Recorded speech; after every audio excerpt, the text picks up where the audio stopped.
Mass shooting at a Colorado supermarket that left 10 people dead. This morning, the president addressing the attack and calling for action. Officials moving hundreds of homeless out of the convention center and into new housing as San Diego prepares to use the site to help with the growing number of unaccompanied child migrants entering the U.S. And after spending months on life support, an incredible story of recovery, a local man finally leaving the hospital this morning following a tough battle with COVID. ABC 10 News at 11 starts now. ABC 10 News at 11 starts now. From the moment the act came, Officer Tully did not hesitate in his duty, making the ultimate sacrifice in his effort to save lives. That's a definition of an American hero. President Biden praising the actions of a police officer in Colorado who was the first on scene when a gunman opened fire at a supermarket, killing the officer and 9 others.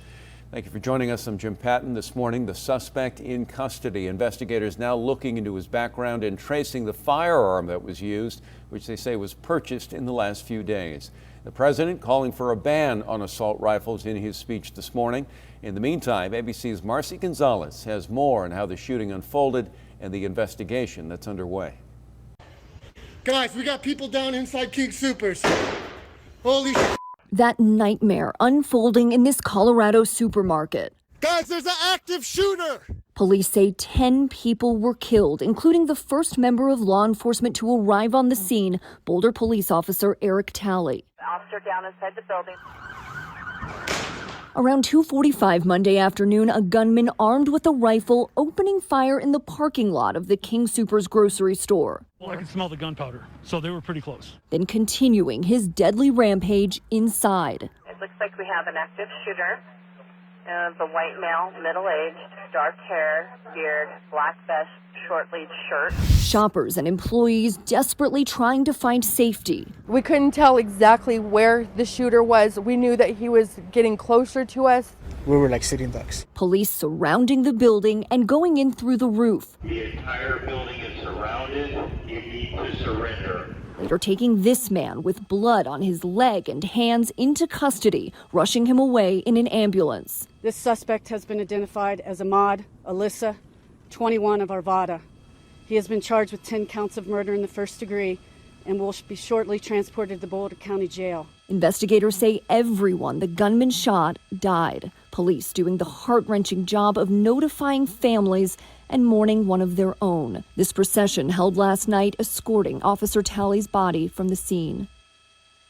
And Officer Talley was a father of 7. We are just starting to learn about the other victims who range in age from 20 to 65. And police still aren't saying anything about a motive, stressing that it is still early in this investigation. Marcy Gonzalez, ABC News, Boulder, Colorado. And we are tracking breaking news in Northern California, where police swarmed a veterans home in Yountville after getting reports of a woman armed with a gun. And right now, investigators haven't confirmed if anyone was injured, but the facility is on lockdown and police issuing a shelter-in-place order for the town. That community, which is about an hour north of San Francisco, was rocked by a deadly shooting at this very veterans home back in March of 2018 when a gunman killed 3 women. And we'll keep monitoring the situation and bring you updates as we get them. Well, this morning, new images obtained by ABC News show the conditions unaccompanied migrant children are facing at our southern border, which is being overwhelmed by the latest surge.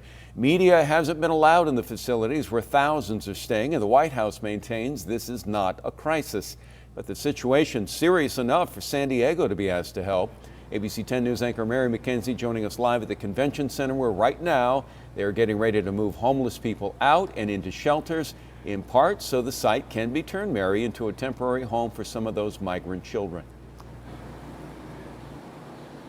They are making that transition right now, and the mayor, the county supervisor are speaking at the moment, along with advocates for the homeless, holding this press conference here outside the convention center where they are in the midst of this transition. And you also have buses outside the convention center shuttling people who have been here for several months now to other shelters throughout the city that are ready to take them in. And this was always the plan, to end Operation Shelter to Home and send the 550 or so people who've been staying here here throughout the pandemic to shelters operated by Father Joe's Villages and by the Alpha Project. As this was winding down, the Department of Health and Human Services called on San Diego to find a safe haven for unaccompanied children seeking asylum. And I want to share some more of that new video and the pictures obtained by ABC News of the current situation for these migrant children, estimated to be some 15,000 children who are arriving at our southern border unaccompanied. They're crowded into facilities right now, not meant for children and certainly not meant to house hundreds or certainly thousands of them. There's no timeline for when they might arrive here at the convention center. There's certainly logistics that will need to be worked out.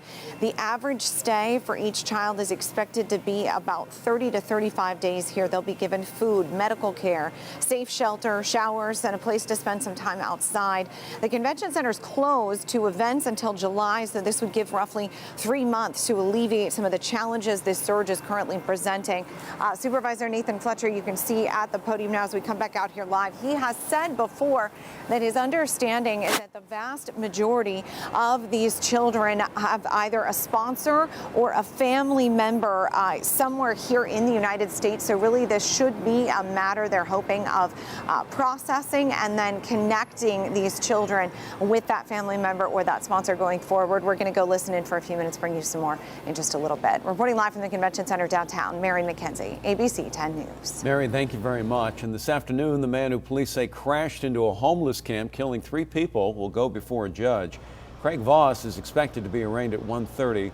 Police believe he was under the influence of some kind of drug when he crashed into the homeless tents next to City College in the East Village.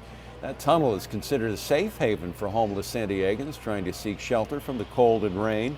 5 people were hospitalized. The 3 killed have been identified as Randy Ferris and Walter Jones, both in their 60s, and 40-year-old Rodney Diffendahl. Well, today, a health worker is opening up that new vaccine site at Viejas Arena on the SDSU campus. County leaders say the location near public transit should make it accessible to more San Diegans. They expect up to 700 vaccines to be given each day during the first week. The site will be open Tuesdays through Saturdays from 9:30 to 3:30, and appointments are required. Happening today, community leaders coming together to discuss a rise in the hate and violence against Asian Americans. Alliant University hosting the event, and Melissa Messia of ABC 10 News will be moderating. Organizers not only want to raise awareness about the trend, but also discuss possible solutions to addressing racism. Panel starts at 6 tonight. You can find a link and register on our website under the Resource Center tab. And today there will be a prayer vigil for the victims in the Atlanta, Georgia shooting. The vigil is meant to establish solidarity between faith organizations and communities of color, specifically Asian American and Pacific Islander. It will be outdoors in front of the City Heights Performance Annex. Everyone welcome to attend, and that starts tonight at 5:30.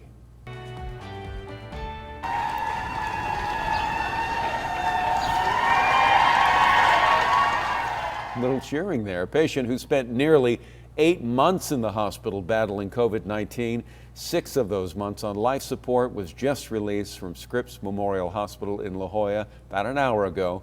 ABC 10 News reporter Mimi Alcala joining us live there. And Mimi, such a huge day for that man and his loved ones.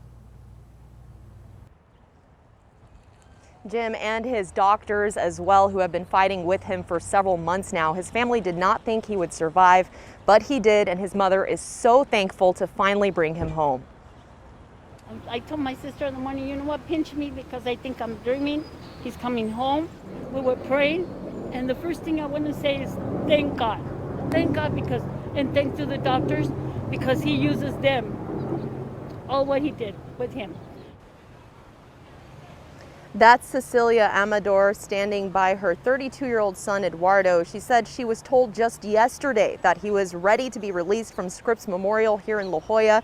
She says after being hospitalized with COVID-19, he was transferred here from another hospital. He was in the ICU for about 6 months, in a coma for several months, and spent a total of 8 months hospitalized. Now, there were days his mother thought he would not survive. He had multiple surgeries and physical therapy, but thanks to the doctors here, he did make it.